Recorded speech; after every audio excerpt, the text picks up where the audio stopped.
Now, I hope you see that we live in a fallen world. Genesis shows us that human beings are corrupt in their hearts. Even after the flood, with Noah as the new progenitor of the human race, human beings are still sinful. In fact, Genesis 3:11 shows us how many aspects of our present existence testifies to our sinfulness.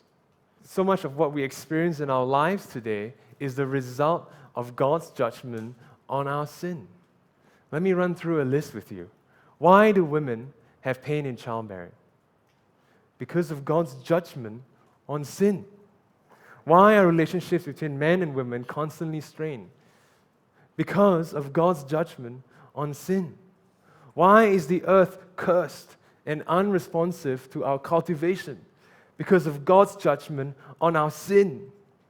Why do human beings die? Because of God's judgment on our sin. Why do you need this covering over your body called clothes to hide your nakedness and to cover your shame? Because of God's judgment on sin. Why is there a rainbow in the sky? Because it reminds us of God's mercy, without which God will judge us because of our sin. Why are there so many nations in the world?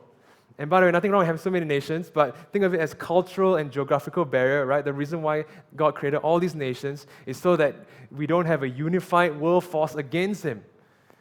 Because of God's judgment on sin. Why did God create language barrier? It's so that we will not communicate and be unified against God in our sin.